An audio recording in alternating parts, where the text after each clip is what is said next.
Well, good afternoon, everybody. Thanks for coming. It's great to see everybody out here for the first time since, I guess, signing day, February 2020, that we're all in here together.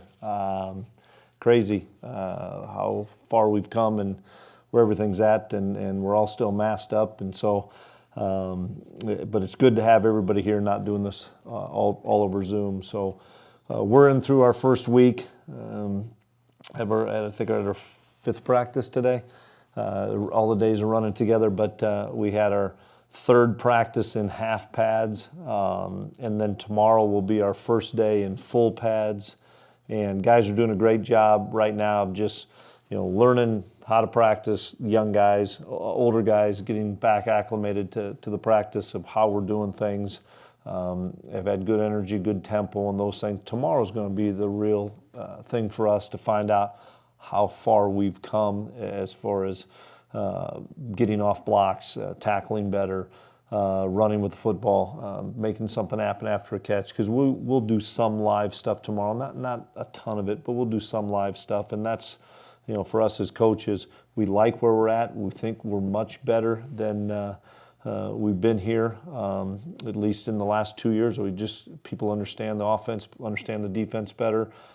The fact that we have had everybody here for the winter, summer, and start of fall. We're in much better shape that respect. But tomorrow is going to be the big telling day of, can we put all those things together and be a much better, more physical, more efficient, disciplined team. So we'll open it up for questions. Hey Chris, good to see you again. I know you've been asked about this by, I'm sure, players, fans, recruits, whatever, but whenever the subject of Texas and Oklahoma leaving the conference does come up, and Big 12's future and Kansas State's spot in it, what is your message to those people? Well, I haven't had a lot of those messages or a lot of those opportunities. Kansas State's still going to play football, and we're still going to play Power 5 football, and we're going to have a great schedule, and I'll let the people that are above me figure out how that's all going to happen. I don't think it's going to happen very quickly. I think this is something that all of us in the profession as coaches saw coming probably 3 years ago, even 5 years ago I saw it coming, that there's going to be some drastic changes in the landscape of college football over the next 3 to 5 years, but it doesn't happen overnight. And so, we've told our players, many of our players probably won't even see the effect of it, to be honest with you.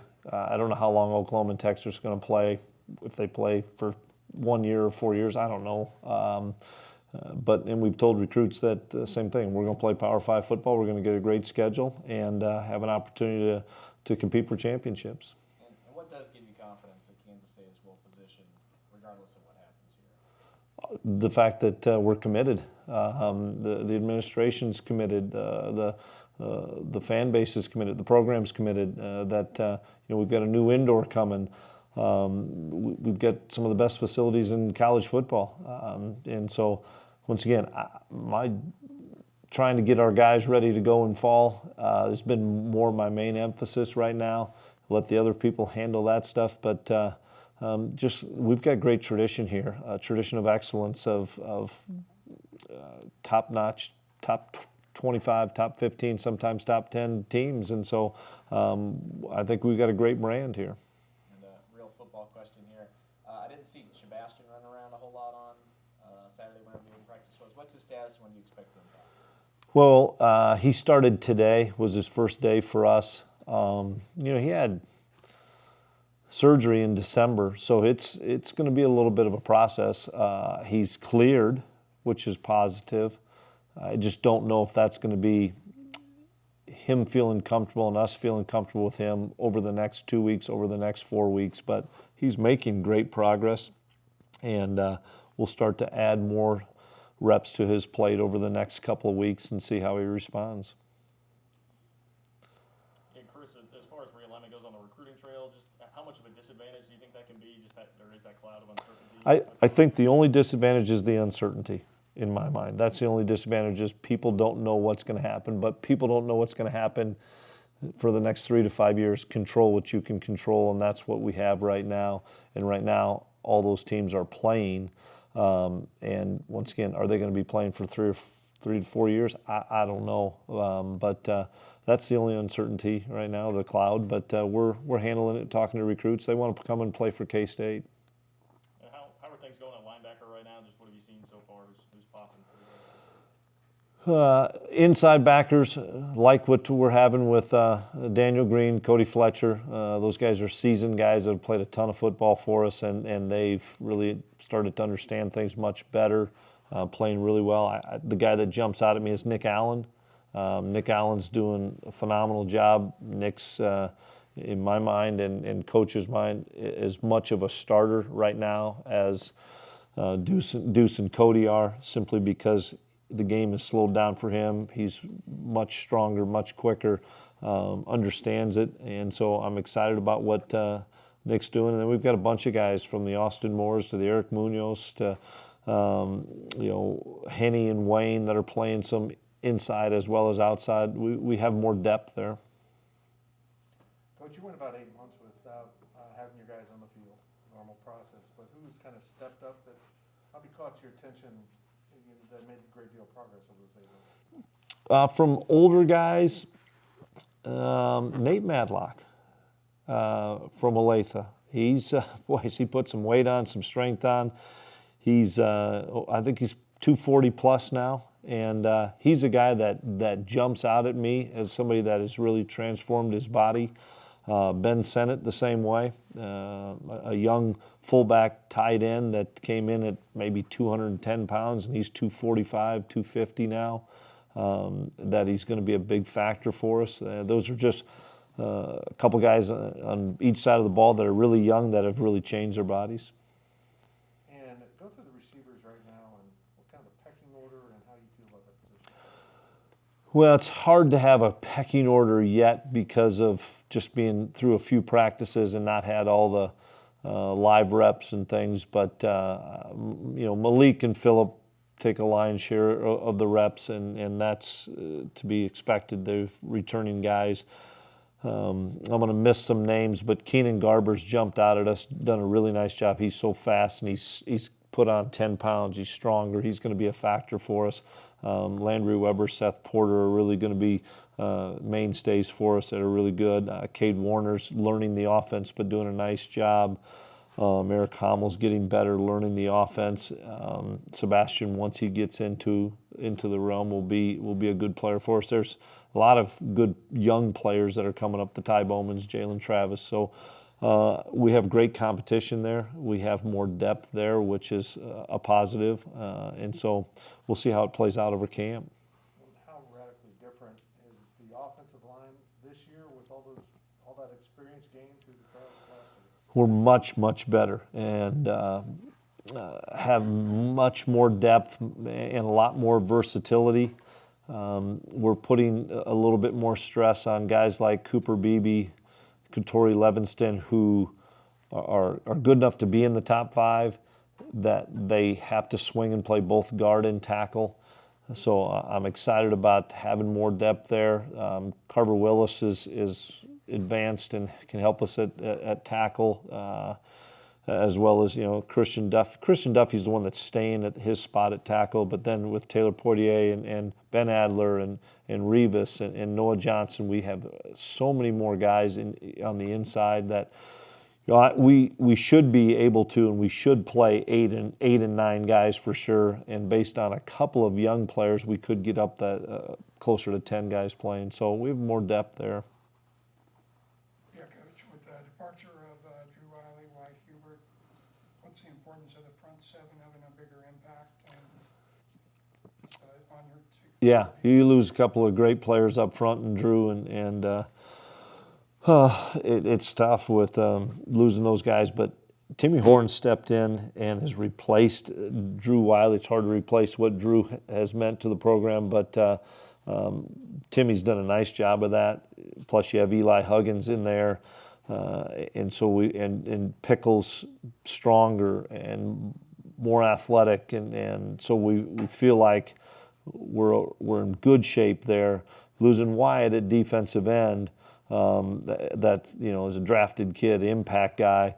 We're playing a lot of guys there from Bronson Massey to Khalid Duke and Spencer Trussell's coming along. Spencer will play a lot of football for us. We need to have guys like Nate coming along and continue to get better. Felix Anaduke is going to play a lot for us. We have depth there. I don't know if we have right now the person that's going to make those splash plays like Wyatt did, but we're going to play a lot of guys, and we're going to try to keep them fresh, both at the D tackle and the defensive end position. Bronson Massey's been kind of in a specialty role in his previous time here. What does he have to do to emerge and bolster his play?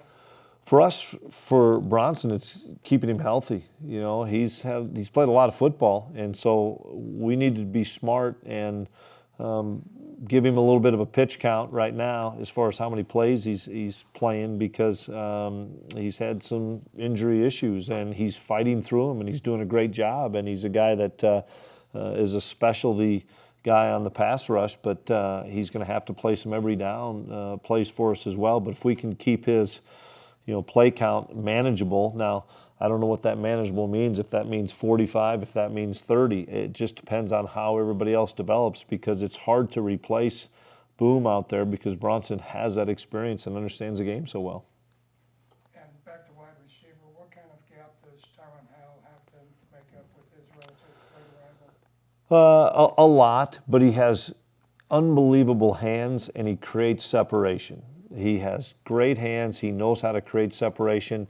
But because he arrived here in July, he didn't get all those reps in the spring, all the reps in summer to understand the trade, shift, and motions that we have, and how we're reading things with the quarterback and being on the same page of the QBs. He'll work at it, and we're excited that he's here, because that kid doesn't drop any balls. I mean, he gets it in his area, and he's got strong hands, and he makes plays. You talked a lot about the depth in a lot of different positions. 1 through 85, I know you have more than that. Is this as good as you felt about your team since you've been here?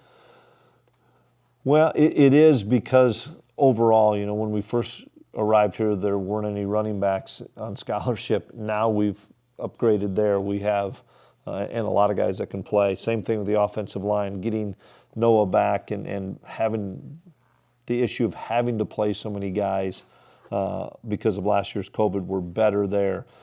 We've upgraded from a secondary standpoint just with depth through some transfers and some guys that have come into the program. But, the mainstay is still going to be Jerron McPherson. He's going to be the one that leads it back there. So we're better because we have more bodies. We're better because when you go out there and just watch those guys in the last 3 weeks of July summer conditioning, we look bigger, we look stronger, we look more athletic. There's more guys at all those positions. And so is there a position of weakness? We're going to find out, because there always is something we have to improve on, but we're going to need to see some of these padded practices and then, knock on wood, try to avoid an injury at a position that we could be thin at.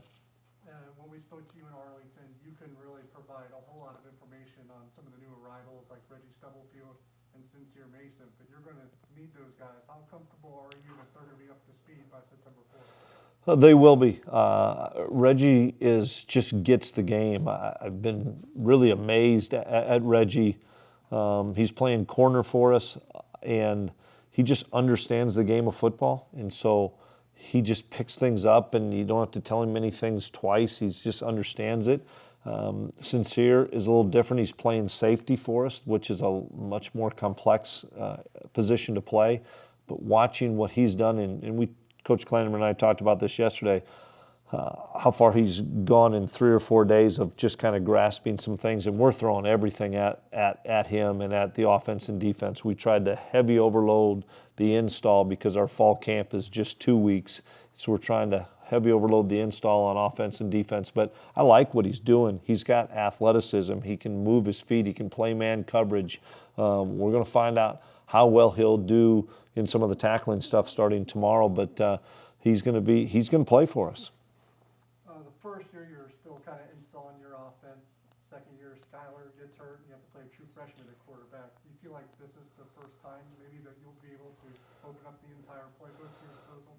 Well, we have a lot more people to get the ball to as well, and we haven't had any issues of slowing down any installation because of the two experienced QBs coming back as well as experienced offensive linemen coming back. If you have those two areas with experience, then you can throw more and more stuff at them. We had a couple of checks at the line of scrimmage, that one that Will made, a couple that Skylar made over the last couple of days, that leads us to believe we're going to be able to put a lot on these guys' plate to be able to put us in a great situation if we call a play and it doesn't look like it's the right picture. And so we're so much further ahead at this time than we were obviously the previous 2 years. Last year, everybody knows why we weren't ahead. Our first year, we didn't install a ton. We have a ton more installation, which our offense is already difficult enough to defend with the trade shift motion. Now you do that and play it so much faster, which our guys are doing right now. I'm excited to see where we can go.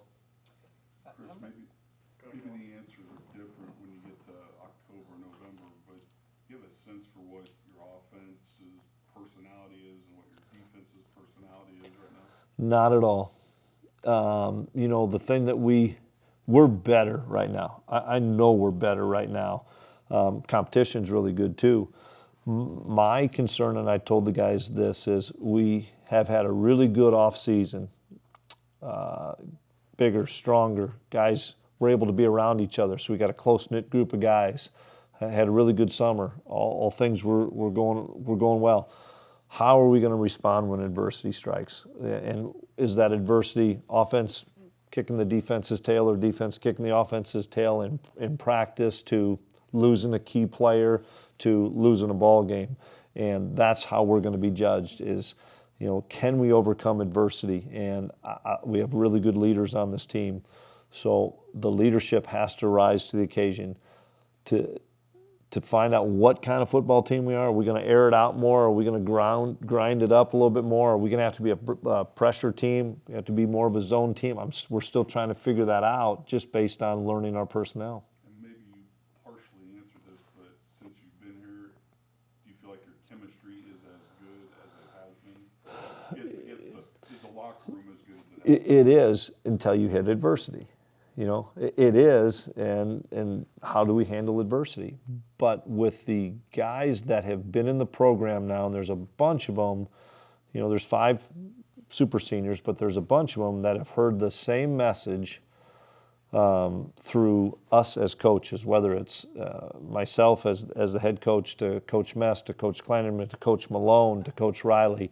They know the expectation. They know what we want out of them at practice and in meetings and in walkthrough.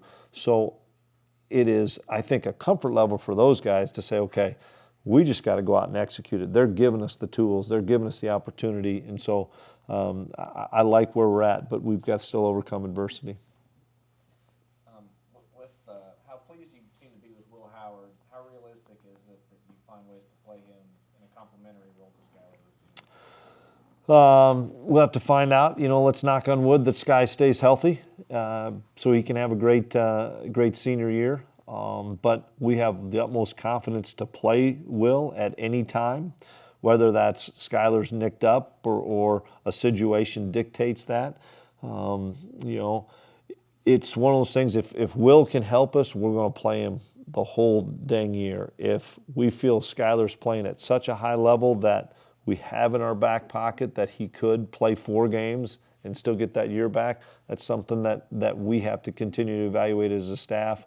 But just like last year, the kid thought he was going to redshirt. So every week he has to prepare like, hey, I'm going to play every snap of every game because you just never know what's going to happen in this game. So I know Will's attacking it that way as well. Like same.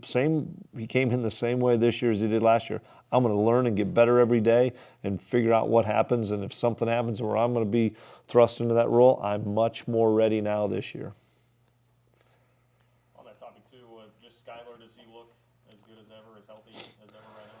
Yeah, he made some plays in red zone today that were pretty special, of scrambling out and keeping a play alive. One time he ran and made a big play, and another time he threw a dart to a guy for a touchdown, and you would have thought he was running. He does a really good job of the game has slowed down so much for him.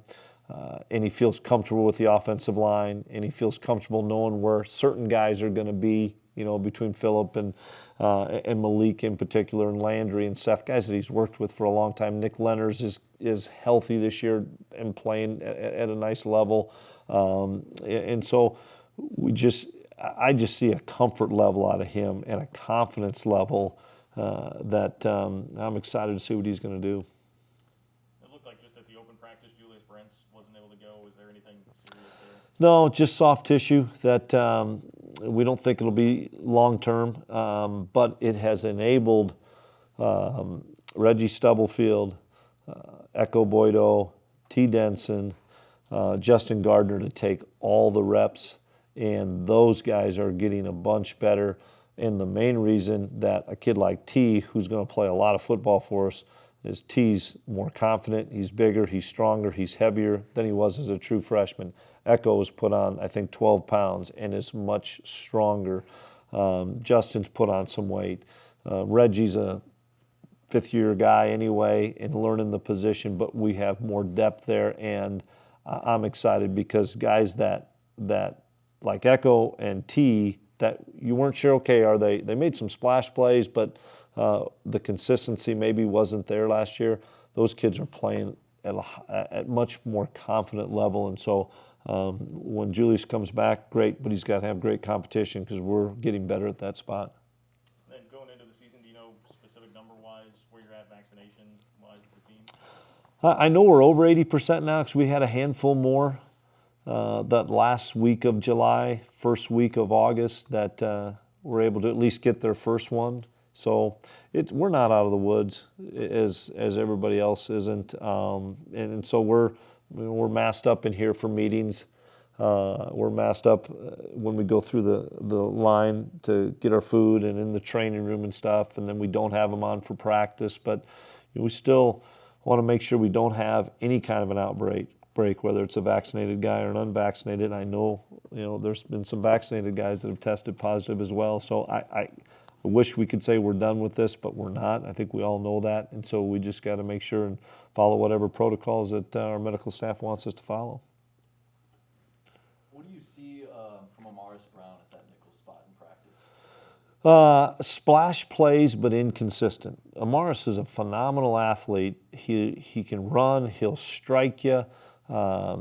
He's physical. He understands the game, but he's still a true freshman in my eyes because he missed so much time. He was one that missed an awful lot of time last year through the COVID protocols, that he's still learning how our defense operates. And once it starts to slow down, and I think it will because he's a really intelligent football player, he'll play at a higher level. Right now he's making 3 or 4 unbelievably splash plays in practice and busting 2 coverages. And he understands why he busts them. And once we get that corrected, I look for a really good year out of Morris. Do you have a good idea of who might be taking kickoffs and field goals and punting? Open competition right now. And we're going to have some really good competition drills here in the next couple weeks. Tate Winkle is battling Ty for the field goal job. I feel comfortable with both. Let's see who wins the job. Jack Bloomer and Ty are battling for the punting job. Chris Tennant's in there as well, a young freshman that I just need to see more of, but he's a long kid with an explosive leg. And then kickoffs, you have Ty, you have Chris, you have Tatum. Hopefully we can give Ty a break somewhere so he's not doing all 3. I know he wants to do all 3, and I love that he wants to. And he might be able to do all 3 and might be the best at all 3, but somewhere along the line we have to find somebody that can be winning one of those jobs so that Ty maybe doesn't have to do all 3. But we have really good competition, and all those guys are really good athletes. Last one for me. Do you still see, I think Big 12 Media Days, you said something around you want Deuce Vaughn to touch the ball around 20 times a game. Is that still kind of what you're thinking? We'll see, but we'd like to be in that 15 to 25, but that's not just carries. I mean, that could be a kick return. It could be a punt return. It's going to be some balls out of the backfield. It's going to be some jet sweeps. We have to find creative ways to move him around, but the only way we're going to be able to give it to him that many times is by other people making big plays, and we're showing. Jacardier Wright's much better right now. Joe Irvin is much better right now. Clyde Price is much better right now. That helps Deuce Vaughn. And as those three guys continue to improve, it allows us to move Deuce around a little bit and play with some 2 and 3 tailback sets as well. So other people have to step up, and we feel better about having more of those guys that can be playmakers. And maybe there's a game Deuce only has a 7 to 10 touches because somebody else is making plays. Anyone else? Ryan, be the last one. Hey Chris, just a follow-up on the running backs. I mean, we hear so much about Deuce and Joe and Jacardier, but are there any guys beyond those three that you feel confident can really work in the rotation this year? There's going to have to be, whether that is, Shippers is doing a nice job, and he's new. We brought him from DB to running back last year, so he's learning that position. Clyde Price is better. DJ Giddens, Devin Withers are young players that the game's just not slowed down for them, but they're both talented young players. And so, we'll see what happens over the next few weeks. They're going to have plenty of opportunities because we're probably not going to hit Deuce a whole lot from a live standpoint. I want to see what some of those younger backs can do. And, Joe missing last year, I want to get him in some more live action because Joe Irvin, I don't know if he's the fastest kid on the team. He plays the fastest on the team right now. And it's fun to watch him because he is an electric kid. And man, does he go a million miles an hour. And he's a guy that we can get the ball to, and he can do some good things. You brought up Giddens. How much of an advantage was it? You mentioned just having your son, seeing Desmond Purnell and Centennial League play. How much it helped getting to watch him in Cup City? It does. It helps. I mean, especially last year, because all those other guys we never saw at all. And so being able to watch those kids live, it just gave me a little bit different perspective. And hopefully I can do the same thing again this year. But all of us coaches will be out, knock on wood, this year to watch games and stuff. And that's a big deal when you don't get a chance to do that. You don't really know what you're getting sometimes as they come walk in the door. And then last thing for me was Jerron mentioned Big 12 Media Days that he talked a lot with Justin Gardner just about that. Justin felt like he had a good season last year, but he's like motivated to have a great one. Have you seen Justin make those kind of steps his last season? You think he could have a great year? He can. It's consistency for JG. He's a really physical guy. He's got great length. He aggressive. He's another one of those guys that we feel better because we have more guys at corner, and Justin can be a difference maker. Absolutely, he can be, especially with his length. And let's see how it plays out over these next 3 weeks because there's going to be some really good competition at corner.